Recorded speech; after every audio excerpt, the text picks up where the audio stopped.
यह विधि जो मैं आपको एक कहानी के माध्यम से बताने जा रहा हूं, यह हजारों साल पुरानी और अत्यंत गुप्त विधि है। इसे बड़े बड़े ऋषि, मुनि, साधु और दूसरे शक्तिशाली लोग प्रयोग करते थे। इस वीडियो का एक एक शब्द ध्यान से सुनिए, यह आपकी जिंदगी बदल सकता है। यह कोई अंधविश्वास नहीं है। इस विधि को बड़े बड़े पॉलिटिशियंस, सेलिब्रिटीज और कुछ शक्तिशाली लोग भी प्रयोग करते हैं।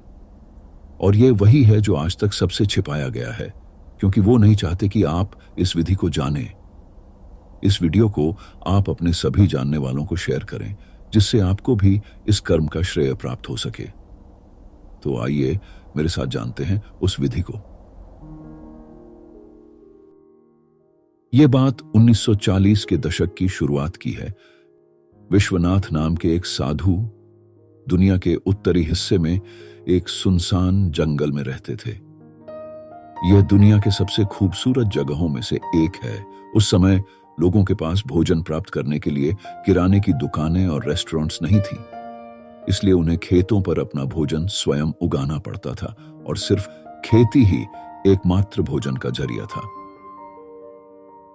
उसी दौरान वहां इतिहास का सबसे खतरनाक सूखा पड़ा और हर तरफ इंसान भूखमरी और प्यास से मर रहे थे।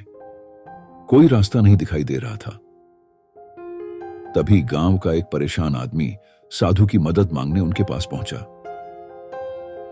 उसने साधु को सारी बात बताई और कहा कि ऐसा सूखा आज तक कभी नहीं पड़ा था। अब कोई नहीं बचेगा, लोग भूख और प्यास से मर जाएंगे। आप ही उन लोगों को बचा सकते हैं।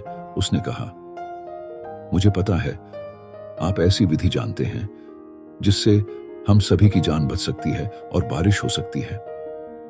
मुझे निराश मत करना। मैं जिस चीज के लिए आया हूं उसे पाए बिना नहीं जाऊंगा। मैं मरने तक यहीं रहूंगा। साधु सोच में पड़ गए। थोड़ी देर बाद उन्होंने कहा, ठीक है, मैं तुम्हारी मदद करूंगा।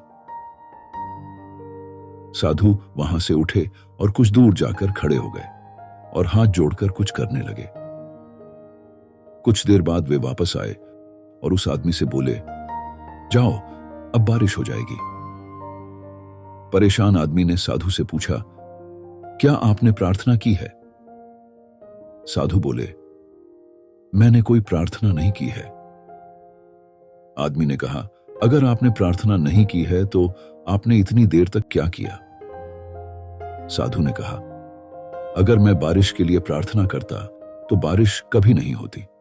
जब हम कुछ मांगने या पाने के लिए प्रार्थना करते हैं तो हम यह सिद्ध कर देते हैं कि वह चीज हमारे पास नहीं है। ना चाहते हुए भी हम उस स्थिति को मजबूत बना देते हैं जिसे हम बदलना चाहते हैं। साधु बोले, यह एक गुप्त और शक्तिशाली विधि है। आदमी बोला, क्या यह विधि इतनी शक्तिशाली है कि हम लोगों की जान बचा सके? साधु बोले, हां, यह बहुत शक्तिशाली है। विश्व के साधु संत श्राप और वरदान के लिए इसी विधि का उपयोग करते हैं।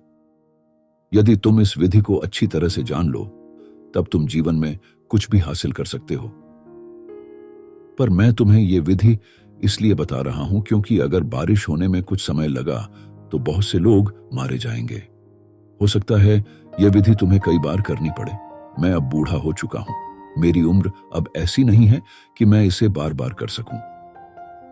साधु बोले, मैं तुम्हें यह विधि बताता हूं, लेकिन जिस दिन तुम इसका गलत प्रयोग करोगे उस दिन के बाद यह विधि काम नहीं करेगी। साधु ने फिर कहा, ठीक है, तो अब ध्यान से सुनो। मैंने कोई प्रार्थना नहीं की। बारिश लाने के लिए मैंने बस उस चीज को अपने पास महसूस किया जो मुझे चाहिए था। आदमी बोला, मैं समझा नहीं, आप ठीक से बताइए, आपने कैसे किया? साधु बोले, नंगे पैर खड़े होकर, हाथ जोड़कर और आंखें बंद करके मैंने दिल से अपने पूर्वजों और देवताओं को पुकारा। मैंने कहा, मुझे आपका साथ चाहिए। मैंने बंद आंखों से देखा कि मेरे गांव में बहुत तेज बारिश हो रही थी। मैं कीचड़ में खड़ा हूं और भारी बारिश के कारण हवा में फैली गीली मिट्टी की गंध ले रहा हूं। गांव के सारे खेत हरे भरे हो गए हैं और हर कोई खुश है और बारिश में नाचकर और खेलकर जश्न मना रहा है। मैं भी बारिश से भीग गया था और अब पूरी तरह से भीग चुका हूं।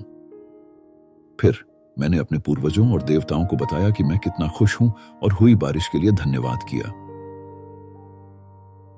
अब वह परेशान आदमी जैसे ही अपने गांव पहुंचा, उसने ठीक वैसे ही देखा जैसे बताया था। हर तरफ हरियाली ही हरियाली थी। सब कुछ अच्छा हो चुका था और हर तरफ मिट्टी की भीनी खुशबू फैली हुई थी। आदमी ने वहीं खड़े होकर अपने पूर्वजों और देवताओं का धन्यवाद किया और खुशी से झूम उठा। यह कहानी आकर्षण के नियम का एक उदाहरण है। आकर्षण का नियम कहता है कि हम अपने विचारों और भावनाओं से अपनी वास्तविकता को आकर्षित करते हैं। जब हम किसी चीज पर ध्यान केंद्रित करते हैं तो हम उसे अपने जीवन में आकर्षित करते हैं। इस कहानी में साधु ने बारिश की कल्पना की और उस पर ध्यान केंद्रित किया। उन्होंने अपने विचारों और भावनाओं को सकारात्मक रखा। परिणाम स्वरूप उन्होंने बारिश को अपने जीवन में आकर्षित किया।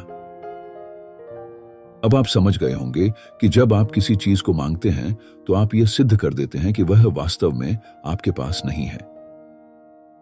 लेकिन जब आप उसे दिल से महसूस करते हैं और उसके लिए आभार प्रकट करते हैं तो वह वस्तु आपके पास वास्तव में होती है, क्योंकि अब वह आपके पास है।